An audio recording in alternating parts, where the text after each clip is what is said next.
Ladies and gentlemen, patriots, truth seekers, digital warriors, welcome back to the show. As you already know, this is not a regular broadcast. Of course, the censorship machine is back on us again. Yeah, we got Nick Buckley here, and of course, they will do anything and everything to make sure they sabotage the system so this doesn't go forward. But regardless of what they do, we're going to go forward anyway because we are defiance to the system as always. So, Nick, catch me up. Well, I'm sure the people probably I know the people who watch this show, they are all glued in. So I'm sure they didn't forget anything that we were talking about. So I think we should just carry on from where we were. You were talking about the rough sleeping, the charity, and just before you got into it, something happened. The system just went off. It kicked you out of the studio.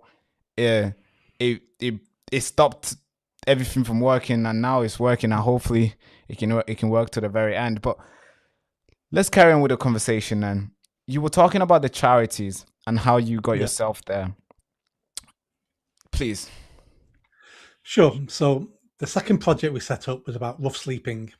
And I did that for many years. We got about 100 rough sleepers off the streets.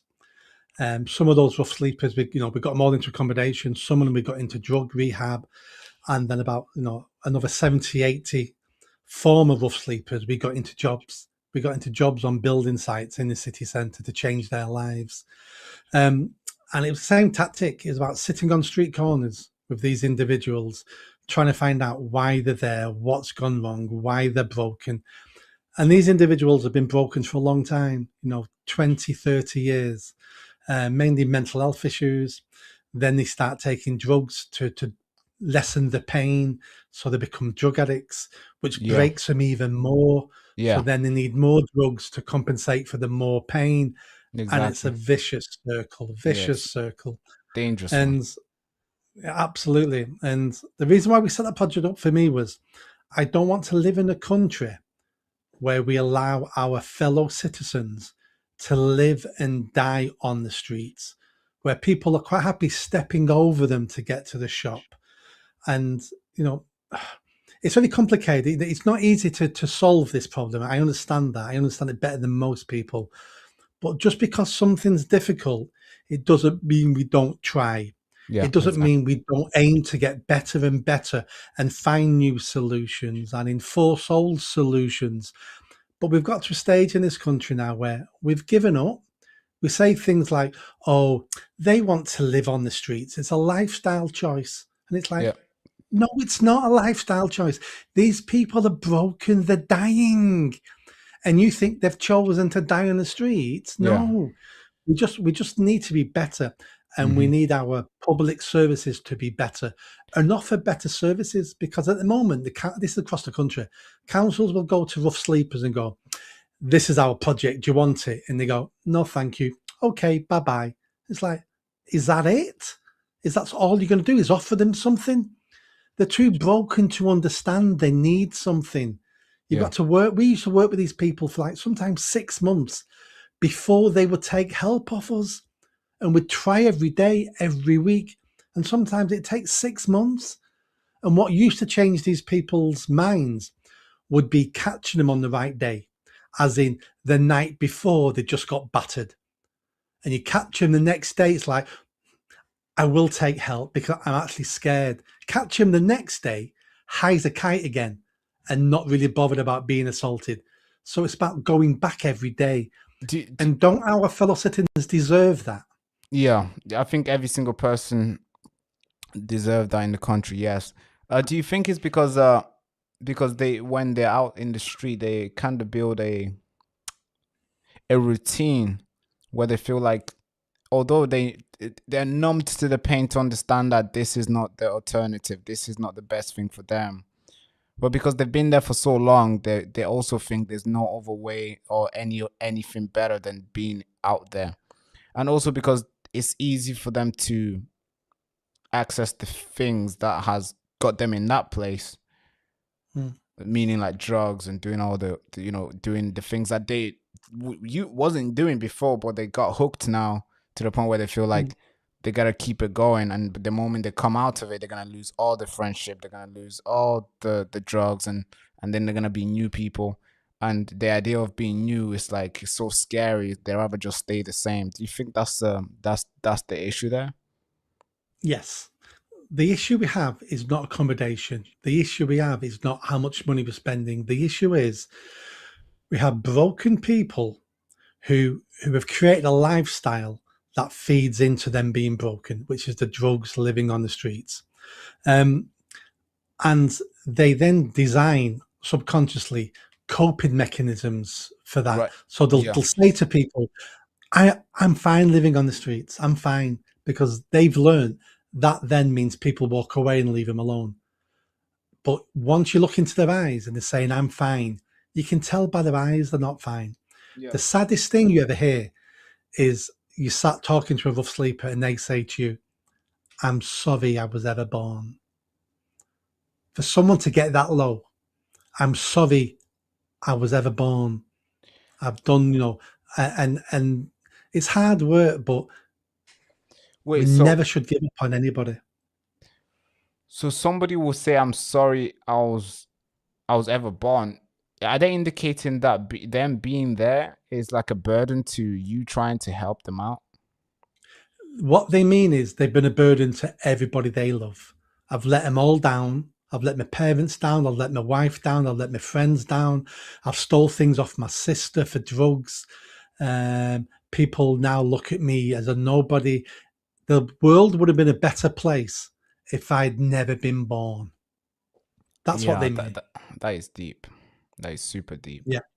Something that needs Let me to be tell you tackled something. for sure. Yeah. Go on. Let me tell you something even deeper. So, I remember seeing a guy on Deansgate in Manchester, never seen him before. So I sat down talking to him and seeing what help he needed. And it's initial conversation. We don't, we're just trying to get to know him to begin with. You can't go, do you want help? I can get you a whole, it's like, no. What's your name? How are you? I'll chat to you another day. It's that's the approach you do the first time. Mm. And I was having a conversation and he said to me, I'm better than a rat. And I said, what do you mean by that? And he went, well, rats have to climb through bins to find the stuff people don't want. I'm better than a rat. People give me stuff they don't want. At least I'm better than a rat. And when you analyze that, that's quite deep. Yeah, He that's knows. really- Yeah, because when you sat with homeless people, you'd be surprised what people do.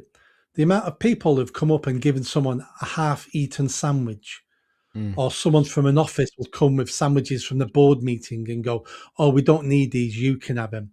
And then they're doing it from a good place. I Yeah, understand for why sure. they're doing it. Yeah. But the message that sends is the crap I don't want is good enough for you. Oh yeah. And Yeah. over time, that really damages you psychologically. Hence why he Yeah. knows at least he's better. There's a pecking order in the world. I'm That better is- than ever. Yeah, I've never looked at it that way. I think I'm sure a lot of my viewers are probably stung to hear something like that, because they also, I'm sure they are very forgiving and giving people here who watch us. I'm sure they kind of help out homeless too, so they probably feel that way too. Because Mm. yeah, I understand what that might do to them, because that is insane to see it that way, and that's exactly what's happening. Mm. We can't deny it. That's exactly what's happening. So then you set up this charity, yeah, and then what happens next? How do you detach from that? What happens? Because right now you're not running the charity, so there must be something that took place, Yeah. to take you away from that. Yeah. And there's 3 words for that, and that's Black Lives Matter. Right. So if we fast forward to June 2020, a career criminal in America is dead on the streets. The UK goes crazy. BLM is everywhere. And I said to myself, I've never heard of BLM, but I'm not sure if I've heard of it. I don't know. So I Googled it, found the organization, found their website, and I wrote an article on the website because I didn't like what I read. And I thought, no one else knows about this. They all think it's an anti-racist organization. about police violence. But when you read the website, it's overthrow capitalism, defund the police, and the biggest red flag for me was this: deconstruct the Western nuclear family. And I remember Wow. going, what the hell does that mean? Yeah. Deconstruct the Western nuclear family. And studied it, and I realized I know what that means. It means less fathers in the family. Yeah. That's what that means. Less Yeah. men about. Yeah. And I went, no, that's the biggest problem we have in the Western world is a lack of fathers at home. And I can't approve this running this charity, knowing that's the biggest issue. So I wrote an article about it, about this is what Black Lives Matter stands for, based on their website, not a conspiracy theory website, their website. Right. And the second half of the article was, and if we want to improve Black lives in the UK, this is what I would do. We will tackle female genital mutilation. We will tackle knife crime. It's appalling that we allow young Black men to die in pools of their own blood, and nobody will tackle it because everyone's scared of being called racist. So let them die. As long as they don't affect my career, let them die. That's why the police and the government won't tackle knife crime. It's for that reason. So I wrote an article about that, and straight away, Nick Buckley was a Nazi. Nick Buckley was a racist. The whole world turned against me. And the board of the charity I founded, I appointed a board, which you need legally. They were 3 friends of mine. And through cowardice, they went, oh, the online mob came for me. A petition was set up to have me fired, to have my MBE stripped from me. And the 3 board members went, if we don't give them Nick's head, they may come for us. Let's give him Nick's head. So they sacrificed me to the online mob. What they should have realized was, I'm not going to take that lying down. I've had a gun pointed in my face. I've got 19 stitches in my head where I was assaulted with an iron bar. I'm not a tough man, but I'm not a coward. So I took the board on. And in 5 weeks, I made them resign in disgrace. We appointed a new board and they gave me my job back.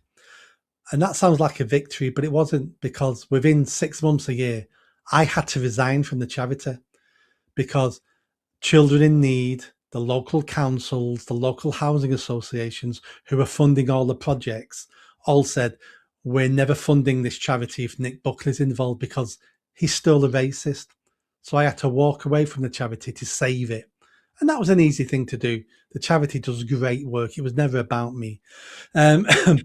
So that politicized me then, because I said to myself, if this can happen to me, it can happen to anybody. And not everybody will be able to fight back, and not everybody will have the luck. I got lots of luck. The Mail on Sunday did a piece on me. The Free Speech Union took up my case. I got lots of luck to fight back and be vindicated. Right. But most people haven't got that luck. So I need to carry on fighting for them. Because true. the issue we have in our country now really is about fairness. We don't live in a fair country anymore now. I don't like the word equality. I definitely don't like the word equity. I don't like them because me and you will never be equal for many reasons. You know, we'll never be equal. But do you know what? Things can be fair. So let's have a fair society as opposed to an equal society. And a fair society to me is where everybody gets a chance to do what they want, live the life they want, go for opportunities. That's a fair society, but we haven't got that now. So, and the irony is, go on.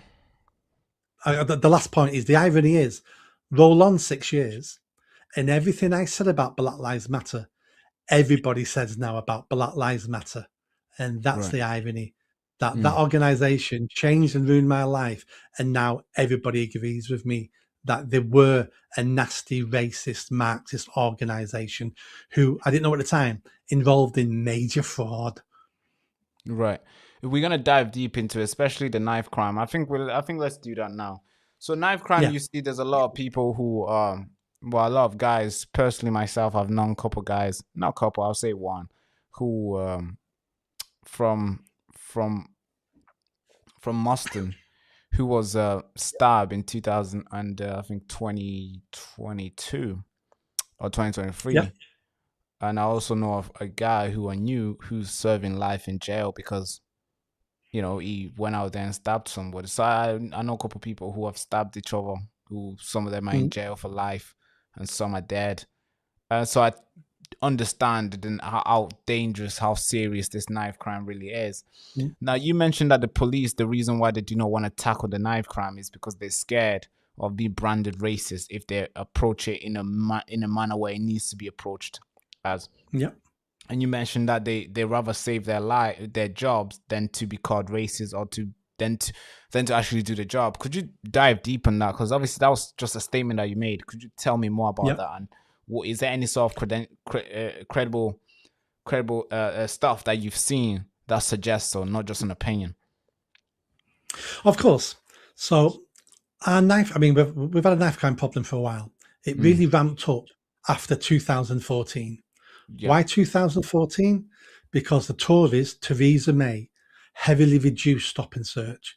She said to the police, it is a bit racist to be stopping young black men, so let's heavily reduce it. So they reduced stop and search. What happened?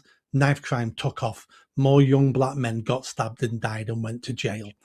Um, to look at why they're doing it, I mean, let's look at it this way. Why do you think we had 30 years of the grooming gangs where right. mostly Pakistani Muslim men raped mostly white working class girls and the police did nothing? They did nothing because they didn't want to be called racist. It would affect their careers.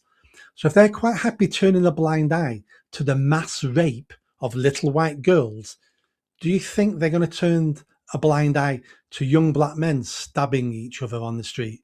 Their careers are more important. That's the police side of it.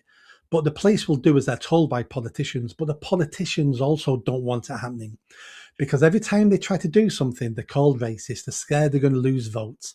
Yeah, And what we need to do to solve this problem is a major part of it is stop and search, but to get over being called racist. Because I've spoken to lots of mums and dads who have lost children, who are scared of their children being stabbed in the future, yeah, and even the parents who are black are all saying, "I want more stop and search.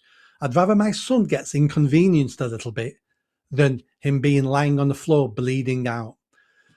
And the way we stop this and the way we stop the word racism being politicized is we need to go to every local area, every community.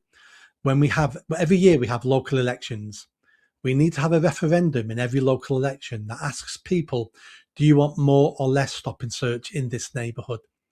And if the people vote for more stop and search, which they will, yeah, exactly. then when the police are accused of racism, the police go, no, the people who live in this area by a Vote democratic for it. vote have asked us to do more stop and search because they love their children. So Yeah, we're doing what the public have asking us to do. There'll be a couple of race baiters in the area, yeah, of people course. who make money sowing division, and they'll say, oh, it's racist. And we'll just go to them. Well, the people in this area, mostly black people, mostly whatever, they voted for this. So we're Yeah, just doing what we're told. We need to get the yeah, politics out of this because young men are dying. yeah. True. I totally agree with that because a lot of black parents for sure would agree that we need to stop every single person, young, black, white, Asian. We Mm, need to stop and search. Yeah, I'll prefer somebody stopping me, regardless what I'm doing, how I look. If I'm wearing a mm, tracksuit, if I'm wearing a suit, I'll prefer them stopping me.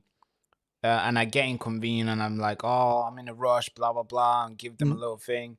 I'll prefer them doing that, going through the hassle and then the search, than the police just letting someone walk past and later on one guy's dead, and then they have to Yeah, go tell their parents that, hey, your son's been stabbed, and we could have stopped it, but we don't want to be racist.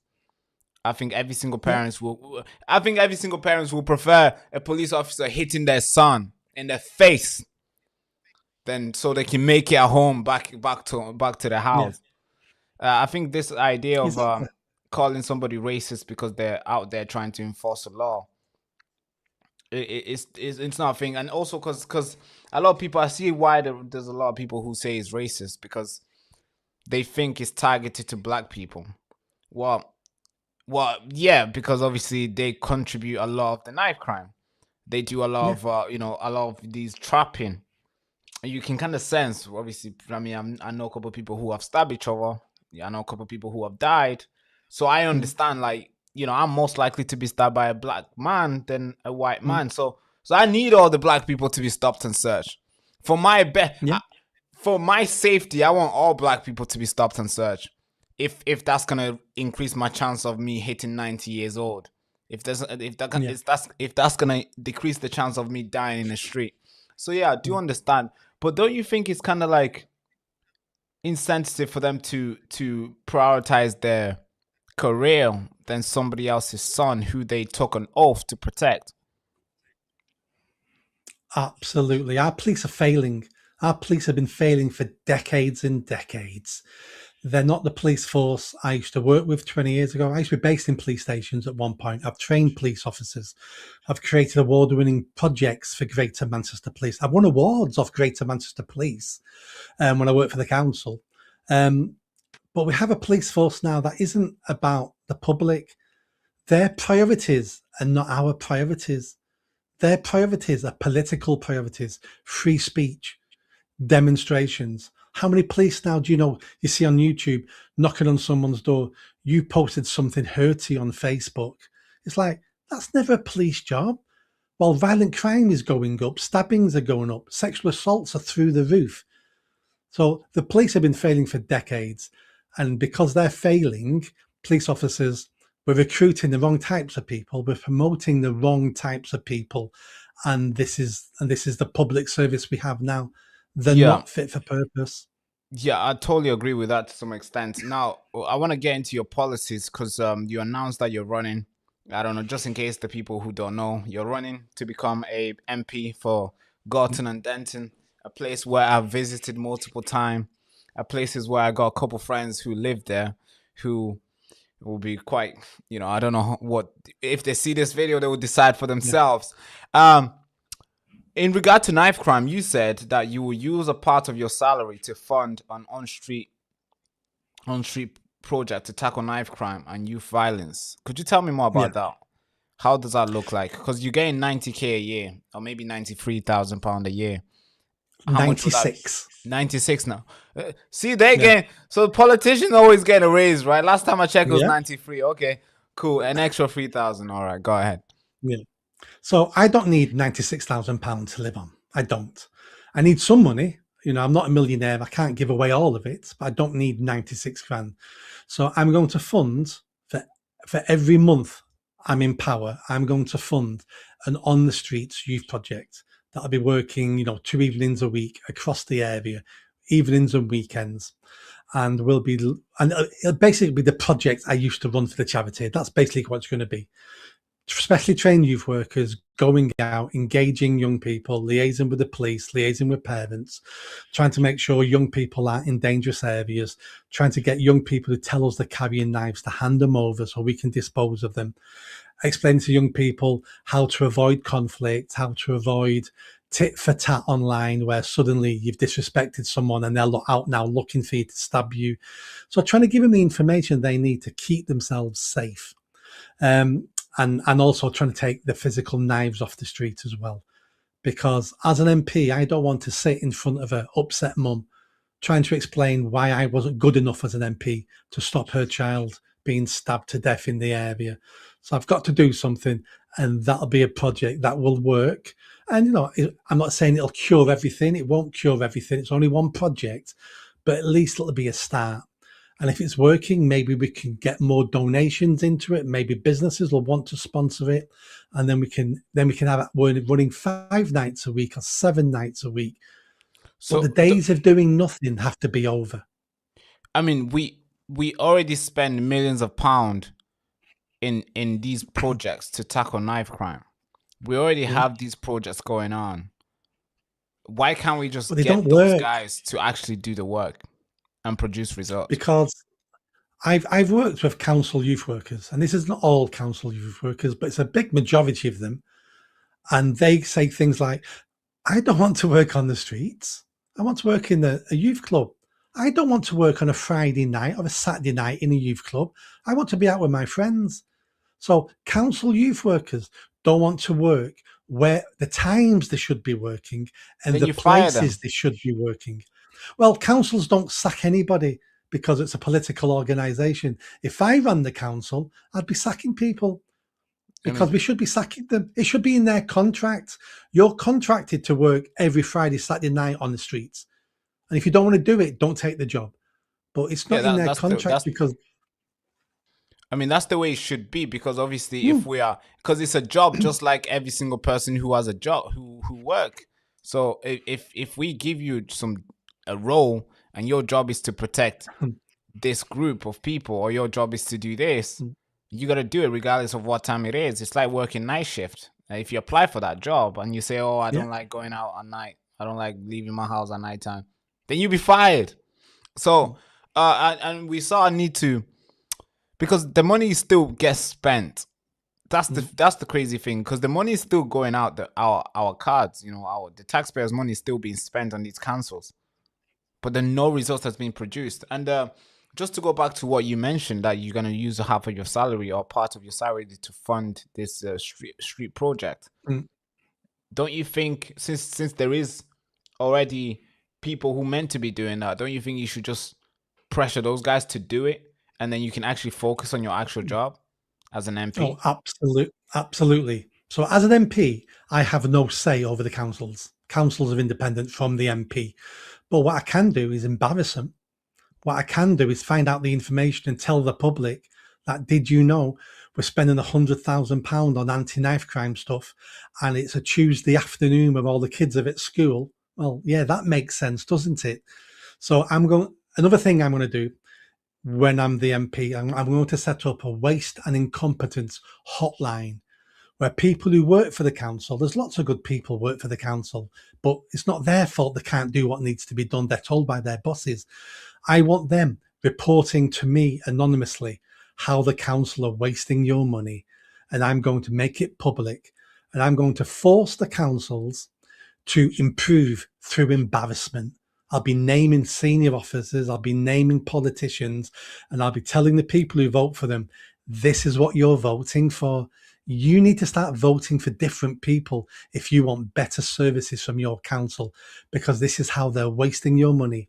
And every year they put your council tax up, and every year the services get worse and worse and worse. And if you're Yeah, going to vote for the same people, expect the same service. yeah. I mean, they're not gonna like that for sure. They're not No, gonna they're like not. you for sure. But it's important that it's done, because obviously I think a lot of people have had enough. A lot of people are tired in Yeah. seeing the same thing over and over and over again. A lot of people want something different. We want to be What people need represented. to understand is I'm not a politician. I'm a street fighter. I'm not a Right. politician. If you want someone polished who's going to look good in Parliament asking the Prime Minister a question, I'm not that person. If you want someone in Parliament who gets up and shouts at the Prime Minister, that is a waste of space. And why haven't you got this? And why aren't you doing that? If you Mm, want a street fighter in Parliament, I'm your man. If you want an MP that will fight for you, who will take the police chief constable on, which I've done many times, complained about the police and put complaints in about the police incompetence. If you want that, I'm your man. If you mm. want someone to take on the council, the leader, and tell them they're incompetent and tell them they're wasting millions and they need to do better and they need to listen to the people. If you want someone doing that, I'm your man. But if you want airs and graces, and if you want me saying please and thank you, and you want me having cups of tea with them in offices, so and maybe I can get him to do a little bit, I'm not your man. I'm a brawler. I'm a street fighter, and I'm going to fight for you. And you need to understand who you're voting for here. Right. So you mentioned that you're not a politician. I just got a graph here of you've been running as an independent, or maybe as a you've run for independence 3 times. You ran in Yep. 2018 local election in Manchester, Deansgate. You ran in 2021 for Reform UK as Mm, a mayor of Greater Manchester, and then you ran again in 2022 as Manchester local election, Deansgate, and then you ran Greater Manchester mayoral yep. candidate 2024 as an independent. You received over 50,000 votes. Great Yeah. stuff. And then you Yeah. ran for Oldham East Yeah. 2024, the same year as an independent. And then, of course, today you're running for Gorton and Denton by Yeah. election. Somebody looking at this chart would probably say you are a politician and you've been a politician for a very long time, since 2018. What would you say to those people? Because obviously, you've just mentioned that you're not a politician and you've never been. Yeah. You're a street fighter, but since 2018, you've been politically active and fighting to get in parliament or as a councillor. Yeah, good question. I would say I've been a wannabe politician since 2018. I've not been a politician because I've never been elected. So I think that's splitting hairs a little bit, but I get the point. So the point is, this isn't my first attempt. My point is, and to change the country, or at any level, council level, MP level, or Greater Manchester level, you have to have your hands on levers of power. And to get hands on those levers of power, you've got to be a politician, you've got to be elected. Now, I failed on the other times. Sometimes I've done okay, sometimes I've done poorly. But that's not the problem for me. The problem for me is, it's not a problem, but the point I'm trying to make is, it's about not giving up. Nigel Farage stood for MP 7 or 8 times, lost them all, and now is an MP. If you're going to give up just because the race is hard, just because people laugh at you, just because you fail, then you're always going to fail. And I may always fail, and maybe I'll never reach to the position I want to reach. But on my deathbed, when my grandchildren say to me, "Grandad, why is the country in such a mess? Why didn't you do something?" At least I can say, I tried, but the public didn't vote for me. They voted for other people, better people than me, people more intelligent than me. But I tried. I put my name out there. I tried to stand up. I tried to be brave. I tried to change the country. But if the public don't want you, the public don't want you. And the public are always right, by the way. I'm not one of these who go, "Oh, those idiot voters didn't know how amazing I am. They should have voted for me." The public are always right when they vote. Right. So that comment there just stuck with me, that the public is always right. Would you agree that the public is right in what Keir Starmer is doing? Because obviously they elected him. Keir Starmer's a bit different because people didn't vote for Keir Starmer. People voted against the Tories. So Labour won by default by not being Tories. Now, many people, something like a third of people still voted for Labour. But you have to see that before the Conservative came into power in 2010 with David Cameron, the Labour was in power for 14 years. Would you say that the public was right to keep on voting them in? And then obviously after Labour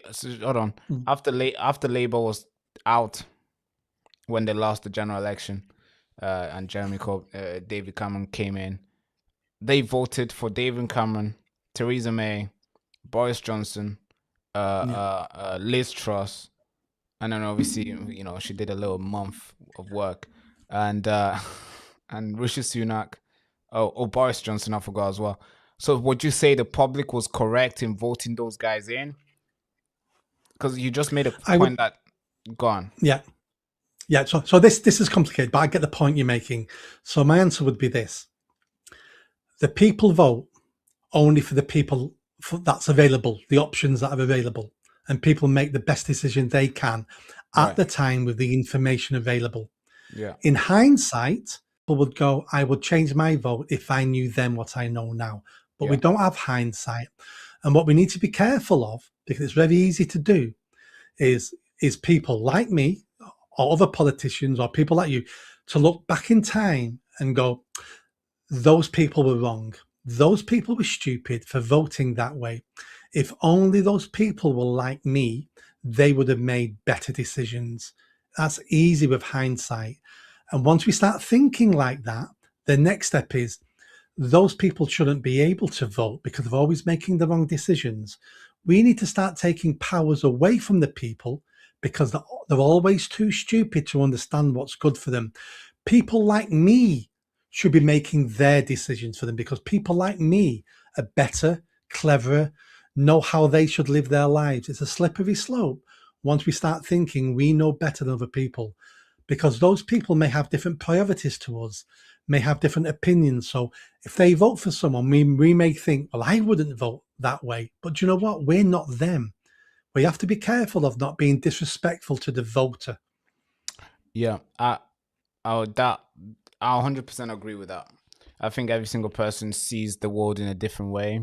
They have different belief, and they grew up in a different way as well. So they have a different lens than us. What's good for us could be the worst thing for them, and what's horrible for us could be the best thing that could ever happen to them. So yeah, I do agree with that. But there is sense of a lot of I think, as you already know, politics is very brutal. It's very vile in the sense where if you don't agree with somebody else's, with one party's way of going, people will attack you forever, and they'll come after you and come after you. And I think that's why I want to transition this topic, because you've been attacked.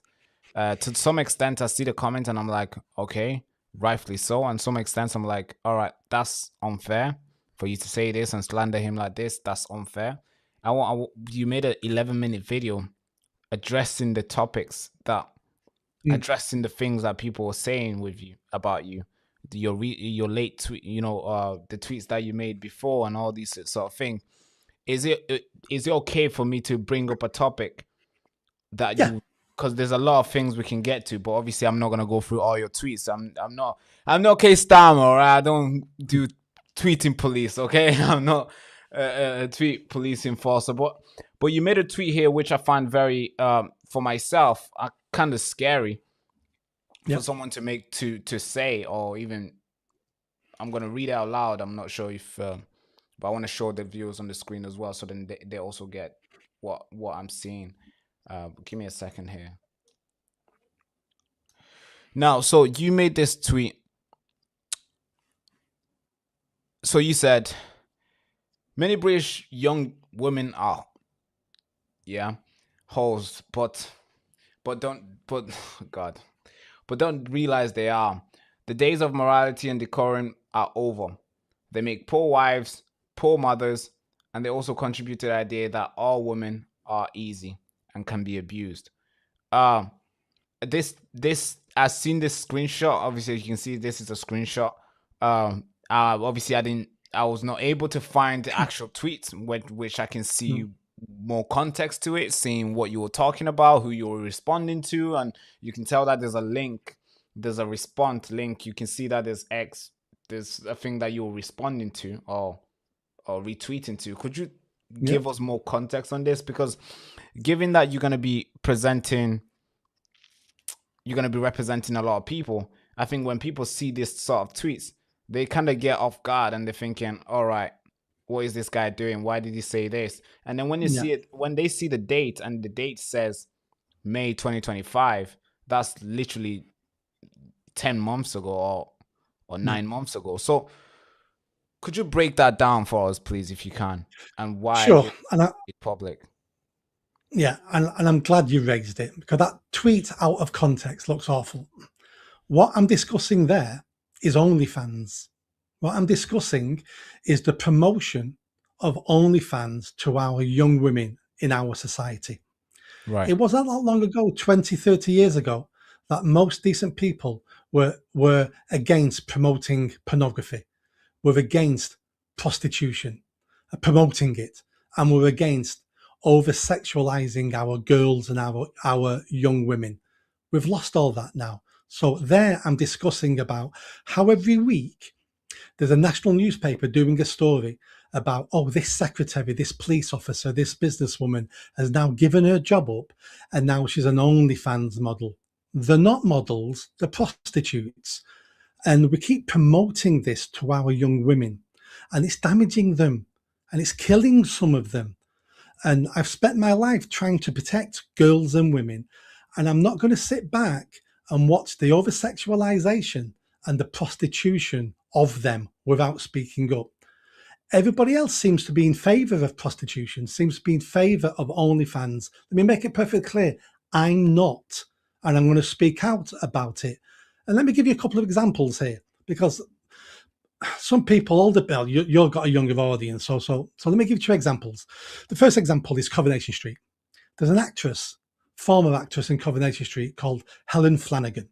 She married a footballer. She's not in Coronation Street anymore now. Yeah. And she's wrote about when she was 16 years old, Coronation Street over-sexualized her on the screen. They had her with her underwear on. Every picture, she had loads of cleavage. She was 16 years old.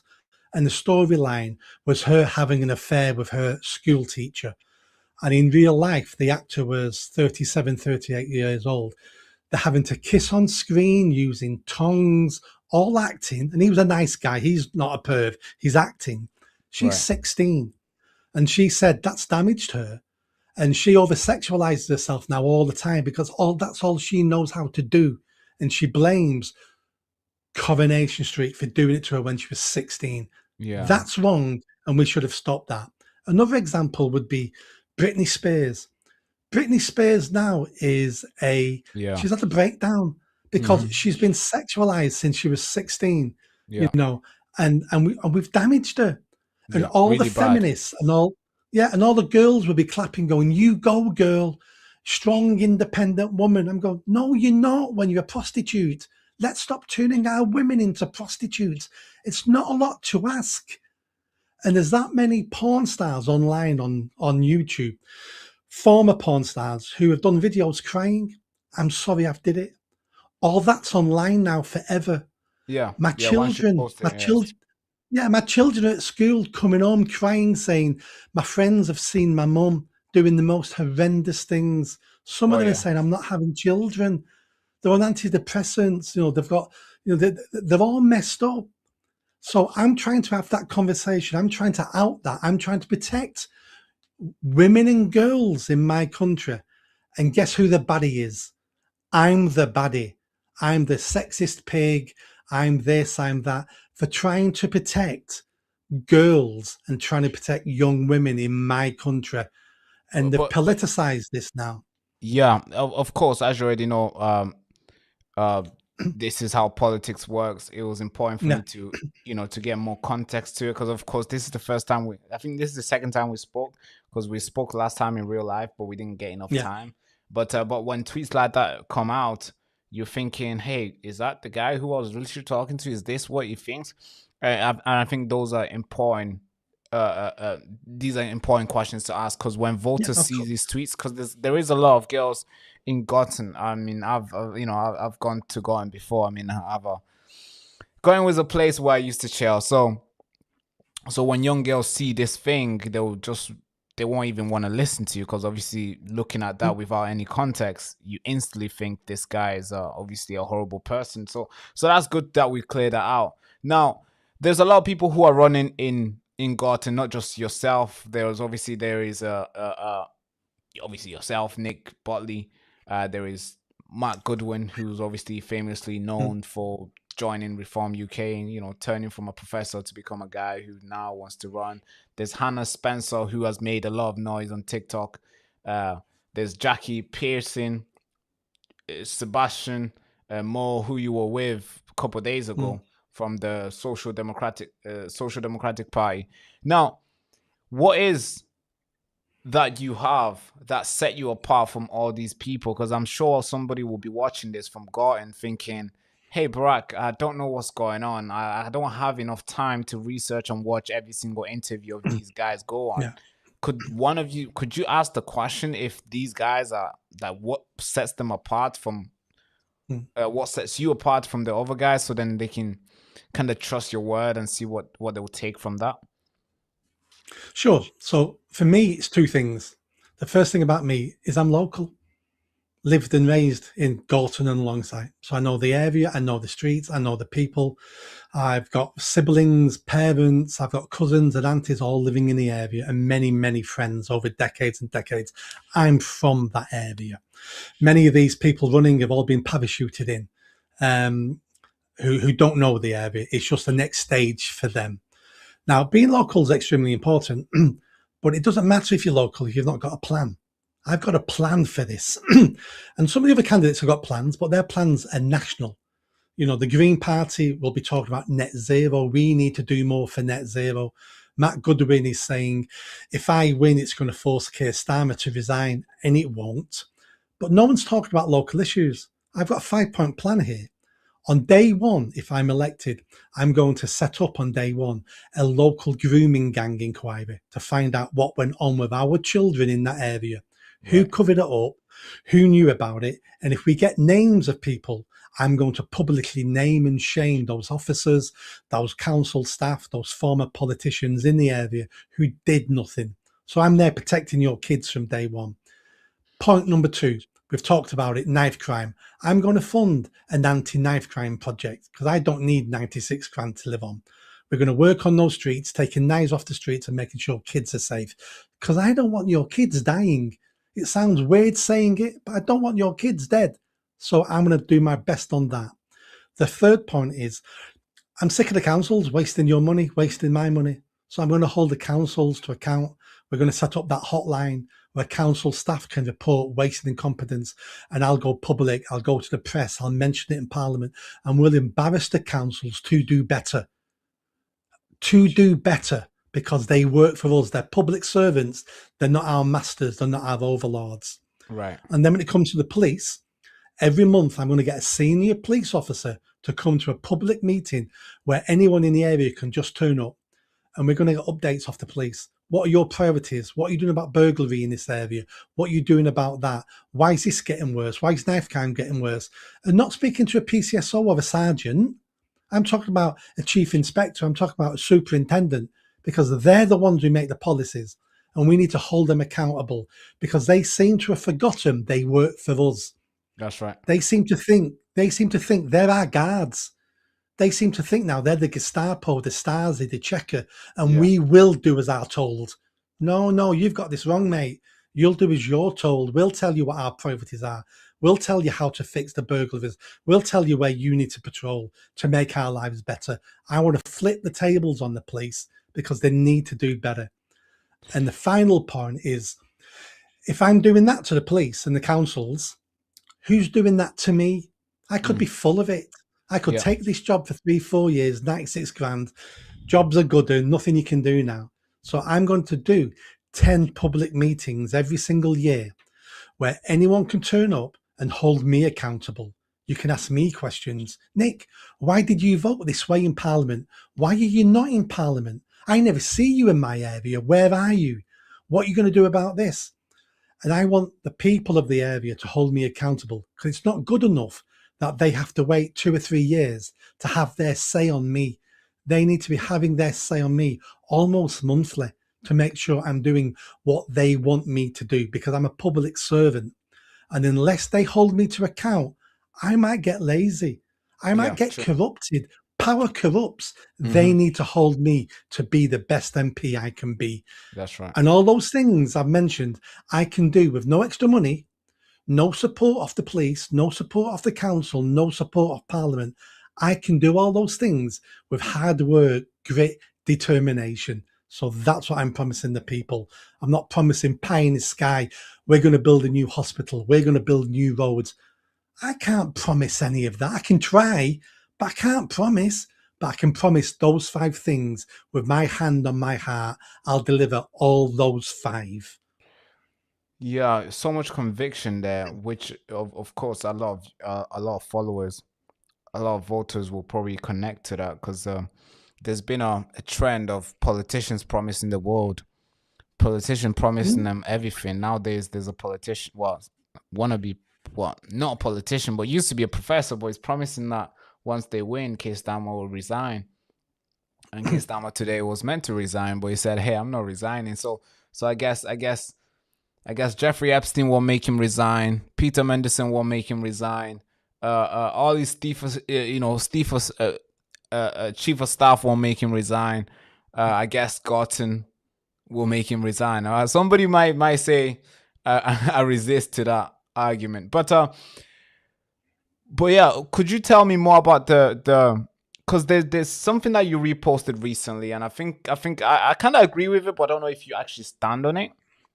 Because a lot of people who are from Advanced UK are obviously reposting stuff, and I Mm. think sometimes you like it and you also repost it, and maybe you like the idea of it, but it's not your plan. Now, this is something that you reposted recently.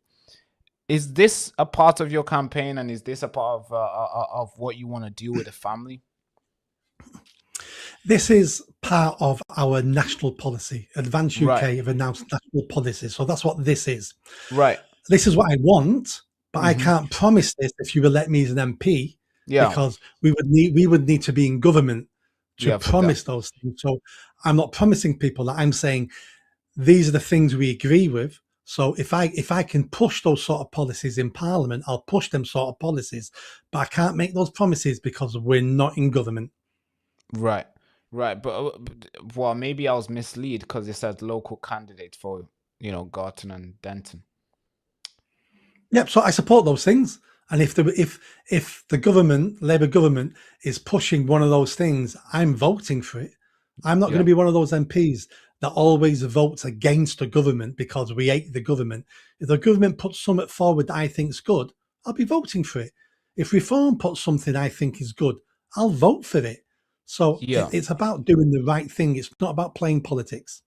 yeah. So it's not about just making your name and getting the pictures and getting your recognition. It's about wherever is right for the country, you support, even if the party won't get recognized for it.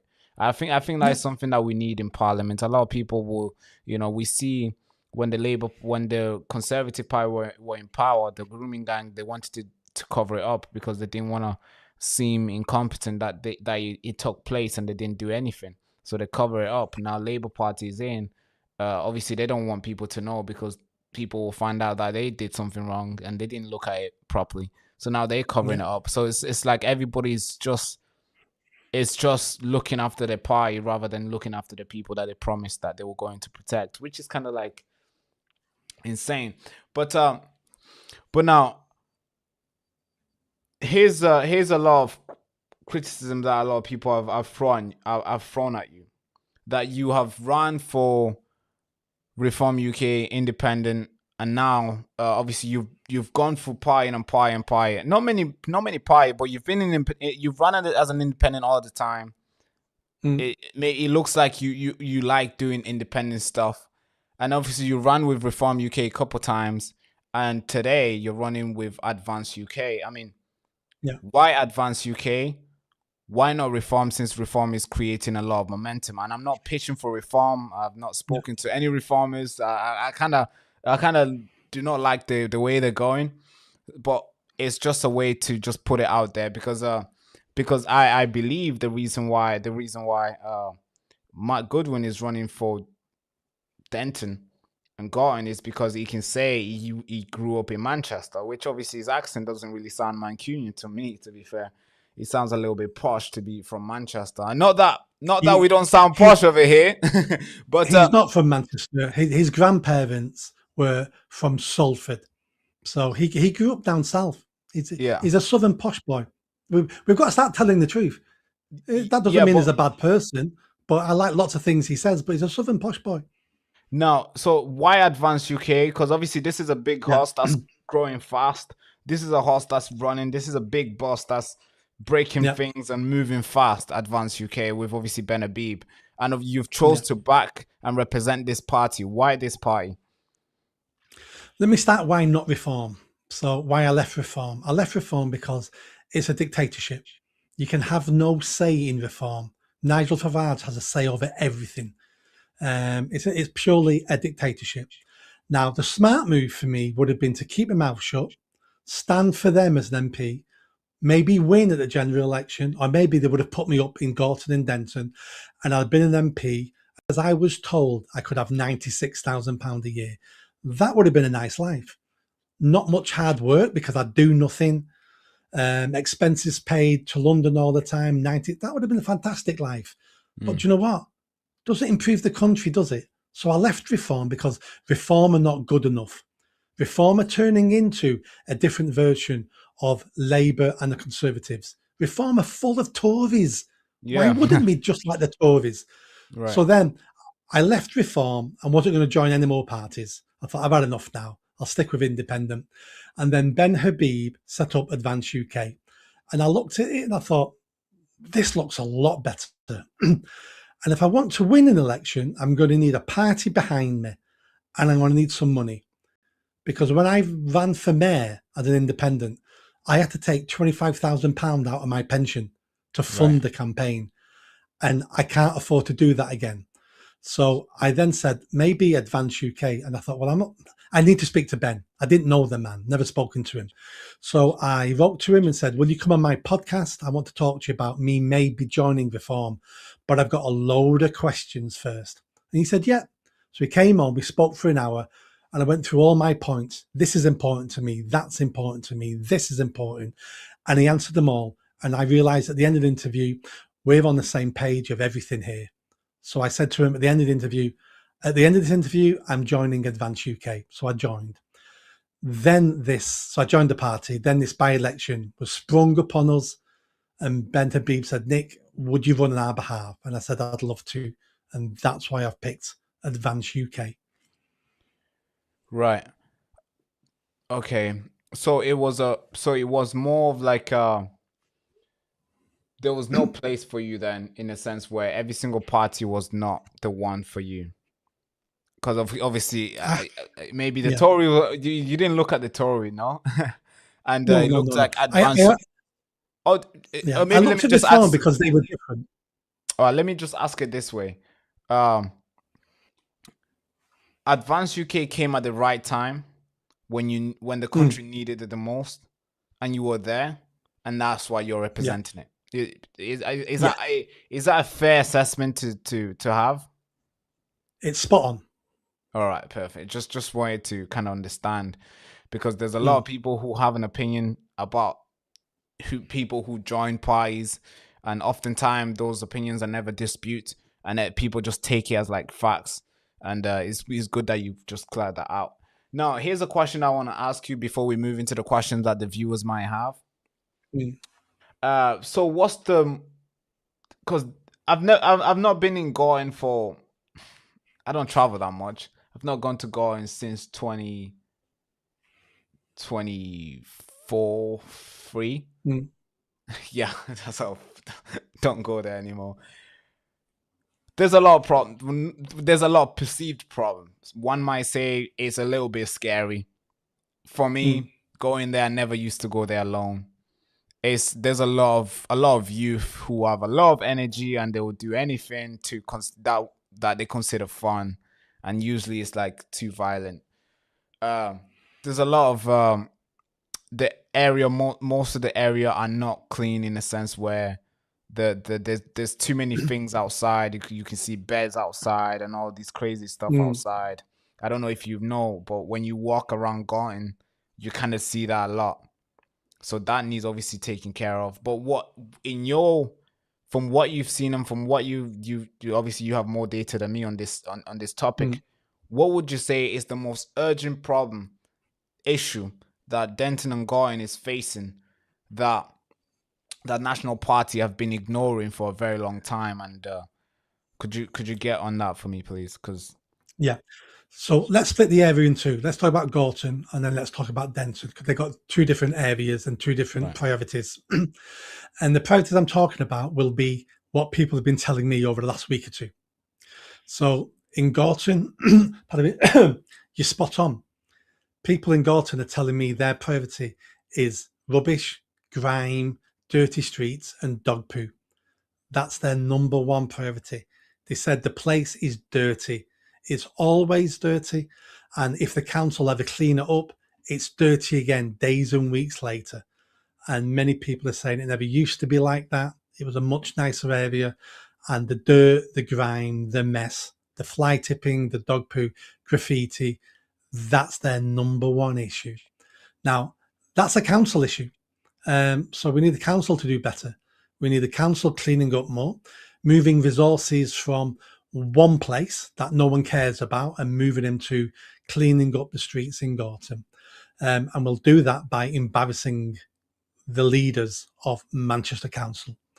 When Right. it comes to Denton, people I'm speaking to in Denton, their two priorities, and that came about equal speaking to people, is mass immigration and the grooming gang scandal. Right. That's what people are telling me on the street, that their concerns. The grooming gang scandal, I can do something about from day one because I'm going to launch a local inquiry. We're going to have people speaking to victims and we're going to be investigating all that. The mass migration problem is a national problem. Only Right. governments can deal with that. Not much I can do there. Hello. Hello, I'm back. Yeah, I don't know what's going on today. The live stream is just this is the third time this has happened. Not with you, but it's Yeah, happened twice in two streams that we did two no. weeks ago. And then it's happening today as well. We invested more into it so then we can like fix this. But now it's still happening. So I think something is being done in the background that we have no control over. So but I hope we can carry on. But here's a question that I think you probably didn't get to hear properly. So one of our moderator have sent in a question, and she says, "Will you please try and end the horrific universal credit and try to allow legacy benefits to exist and remain?" Um, I would have to have a look into exactly what she means. But again, only a national government can implement such changes. As a single MP, I would have no say, no power. It's a government. Only a government can mess around with the benefit system. Right. Yeah, true. Only the government, the home office, and all the people can play around Mm. with. Yeah, makes sense. Here's another one that just came through from Howie. Would Nick look into more opportunity for adults to further their knowledge and education? Dot apprenticeships for adults, but more beneficial pay. So that's the Um, question. So I'm assuming it's more to see if adults can get back into schools without having to pay, without having to go. I think more without having to go private in the sense yeah. of like investing so much money to just keep their knowledge active. But I think you Mm. understand the question. Yeah, absolutely. We need a lot more of that. We've got nearly 10 million people claiming some sort of unemployment benefit or work benefit. We've got far too many people out of work, far too many young people out of work. Right. And what we need to move away from what we used to do, which is sending everybody to university and everyone to college. We need to be highlighting and giving options to young people saying, I don't want to go to university. I want to be a mechanic. I want to be a bricklayer. I want to be, electrician. I don't need to do A levels. I don't need to go to university. And for adults, it's really important that there's many opportunities for adults to retrain because we're going to lose loads of jobs over the next few years with technology in AI. And what we can't do, because we did this in the 80s when we closed down the mining, the coal mines, is we just dumped hundreds of thousands of people onto the dole and left them there.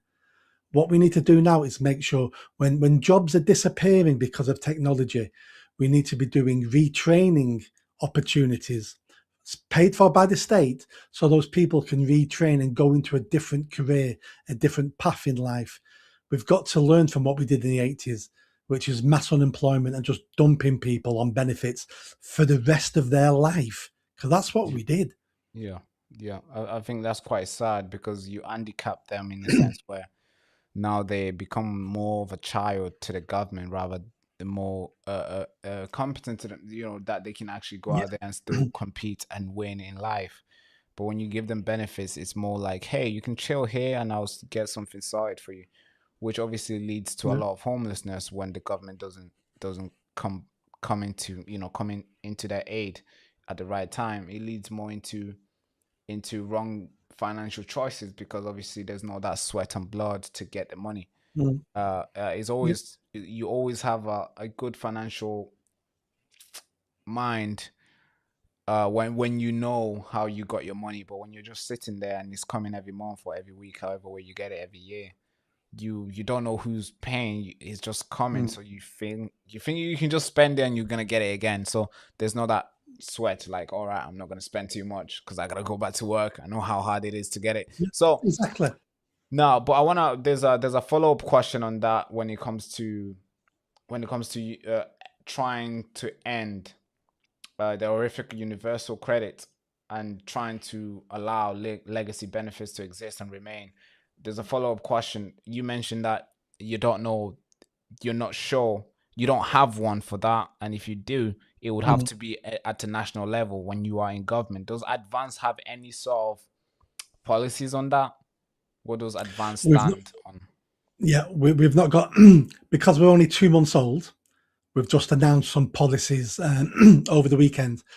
But benefits in the welfare state is a policy we'll probably be launching probably towards the end of the year. So we will look at that then. Right, perfect. Now, just quick one. You mentioned, I think you spoke a lot. You spoke about social media. I think that's what the chat is talking about right now. Yeah. But the reason why I think is relevant to well, I think we can talk to that about social media is because you mentioned that when you're adjusting the tweets that you post a long time ago, Mm. you mentioned that there's a lot of this OnlyFans going on, which obviously social media. There's a lot of apps Mm. which have encouraged young girls and young men, and not just but just women and men in the society Mm. that social media is the way out now, where the traditional feminine side, the traditional masculine side has been taken away, and we've brought in this new moral of a way of living. Mm. Could you talk more into that? Because a lot of people are saying social media needs to go. Not a lot. Some people are just they're debating what social Yeah. media should be like. Do you have any sort of opinion or any sort of policies that you think Advance has, or that they have, how they will be addressing this problem that we have, which is a lot of people now do not socially interact anymore because Mm. they rather just do it online. They rather just stay at home. They rather just get it Yeah. online, right? And we've lost that sense of connection to the neighbors. Yeah. We haven't got policies on that yet, but I can tell you what I think and Right. what I think needs to be done. So the cat's out the bag. We're not going to stop social media. We're not going to turn off the internet. I hope not. That isn't good. Exactly. That's not going to happen. And what I don't want is I don't want the government interfering in our lives, even if they think they're doing the right thing. So I don't want the government to ban OnlyFans, even though I'm against OnlyFans. I don't want to ban OnlyFans because if they ban OnlyFans, 2 years later, they may want to ban Rumble. They may want to ban YouTube. So if we start giving them power to ban things, they'll use it against us. That's What right. we need to do is, as a nation, we need to find our morality. That's what we need to do. We keep blaming social media, we keep blaming other people, but the real blame is within us, every single one of us. We're the people who are lax. We're the people who don't want to take personal responsibility. We're the people making the wrong choices. We're the people who are not holding our family and friends and children to account. Right. We're the the porn star, the OnlyFans model Bonnie Blue slept with 1,000 men in 24 hours. Yeah, insane. Her manager is her mum. Wait, what? Her mum is her manager. So the person who manages her mom, like Is real her mother. mum. Yeah. So we need to do better. We need to do better as parents. We need to stop pimping out our daughters and our children to make money for us. We need to have their best interest at heart. And that's how we start. And then again, we need more churches. We need more community events. We need people to form communities because at the moment we're all insular. That's why we have our lives online.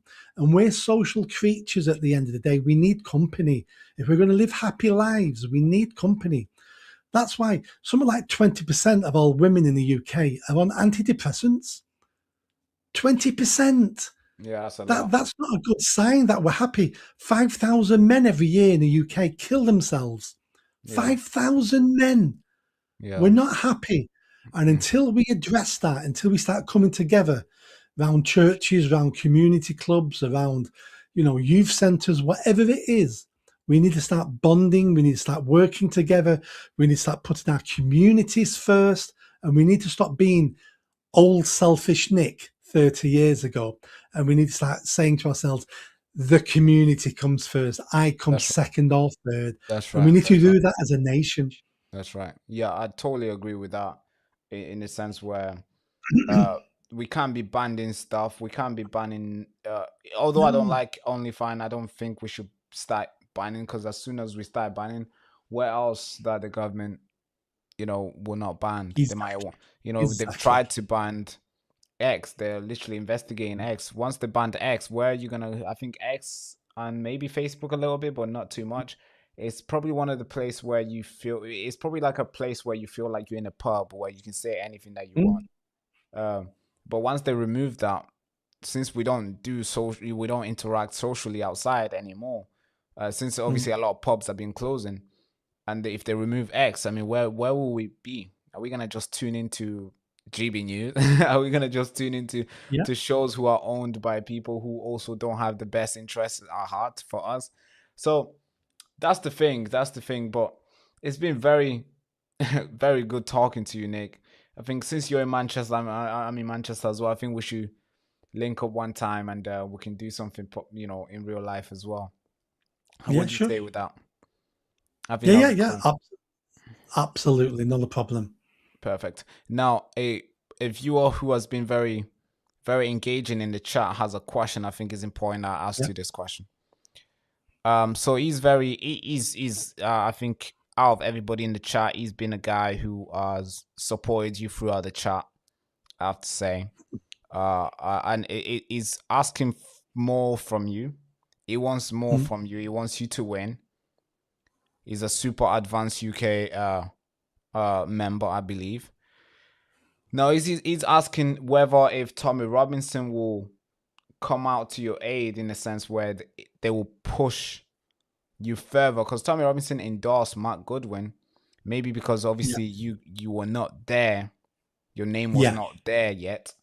But obviously, as you already know, it's very hard to take endorsement back, because obviously it shows people that you're not, you're making reckless. I mean, you're Mm. jumping ships all the time, and especially when it's like a by-election, somebody to be an MP, you can't just be switching aside, and you confuse Mm. your followers. Does Advance UK or yourself think or believe that Tommy Robinson might come out in support of yourself to win the by-election in I'm Gorton? I'm hopeful. Right, Tommy Robinson knows of me. We've chatted a few times. right, Um, Tommy Robinson is his own man. Tommy Robinson will make the decisions that Tommy Robinson think is best, as we all should be doing. There's no point following people blindly just because you're on their same side or the same party. We all need to critical think about what's the best for ourselves and our country. I'm hoping Tommy Robinson does come out and support me. We've got a lot in common, when it comes to the grooming gangs. He's been proven right on many, many things. And Reform don't even want him. Reform don't even like him. It's something I hope that happens, but no one's going to pressure Tommy Robinson to change his mind. Only he can change his mind with different information, and we'll wait and see. perfect. Now, just so I let you go, because obviously you got a lot of things to do. Everybody wants your attention, and I'm really thankful Yeah. for the last 2 hours we've spent together. Any message for the viewers at home who will be receiving this?